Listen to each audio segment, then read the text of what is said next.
waxaan isweydiinaynaa su'aal qof kasta oo muslim ah qalbigiisa ka dhex guuxaysa. su'aashaasoo ah, maxaa aniga ducadayda loo aqbali waayey? wuxuu leeyahay nin xaakim ah, marka aan alla wax weydiisto oo ducadayda la iga aqbalo waxaan farxaa hal mar, laakiin haddii alla isiin waayo waxa aan weydiistay 10 mar ayaan farxaa. sababtoo ah midka koowaad waa doorashadayda, midka labaadna waa doorashada alle. allahaasoo og wax walba oo khayri ah. waxaa fiicnaan lahayd haddaan ogaan lahayn wax walba oo aanala siin in aysan khayr inoo ahayn. duco walba aad alla weydiisato 3 mid ayay noqotaa.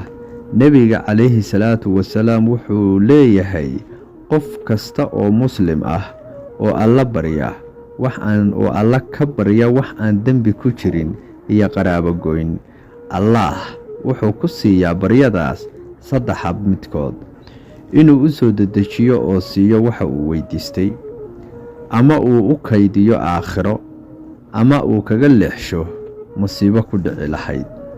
yaa salaam. su'aal aan idin weydiiye, waa maxay sababta aad alla wax u weydiisatid?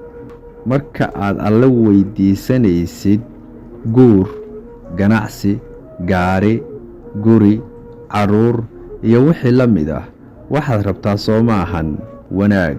so uma malaynaysid in waxyaabahaas aad alla weydiisanaysid oo dhan ay kuugu fiican yihiin. alla wuxuu ku leeyahay, addoonkaygiiow, soo ma rabtid wanaag? aniga ayaa ku siinaya. wanaaggu wuxuu kugu jiraa in aanan ku siinin arrintaa, sababtoo ah kuma wanaagsana.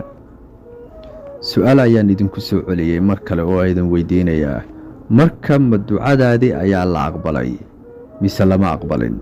jawaabtu waa haa, waa la aqbalay. sababtoo ah laguma siinin waxa aad rabtay, laakiin waxa lagu siiyey sabab aad u rabtay arrintaas. laga yaabaa in noloshaadu u socon sidii aad u qorshaysay, laakiin qorshaha alle ayaa ugu wanaagsan. ma haysatid wax kasta oo aad rabtay, laakiin waxaad haysataa wax kasta oo aad u baahnayd. laga yaabaa inaad noloshaadu barwaaqaysanayn, laakiin way barakaysan tahay. u mahadceli allaah, sababtoo ah waxaad intaa ku soo gaartay naxariista allah subxaanahu wa tacaala. alxamdulilaah. maanta haddaan ku weydiiyo su'aal ah, cunug yar oo aad dhashay hadduu cuno 15 xabbo oo shukulaato ah, uuna rabo inuu cuno midka 16aad, maxaad samaynaysaa? soo kama celinaysid. waxaa laga yaabaa inuu oohin ilmeeyo asagu, laakiin adiguna waad ka celinaysaa. waa maxay sababta aad uga celinaysid inuu cuno? sababtu waa inaad uga warroon tahay adigu, kana og tahay waxa u fiican mustaqbalkiisa fog, iyo in shukulaatada badani aysan caafimaadkiisa u fiicnayn, sida ilkihiisa iyo wixii la mid ah. cunugu miyuu fahmayaa waxyaabahaas? soo ma ahan maya. ka warrama allaah marka uu wax kaa celinayo, maxaad u moodaa markaa?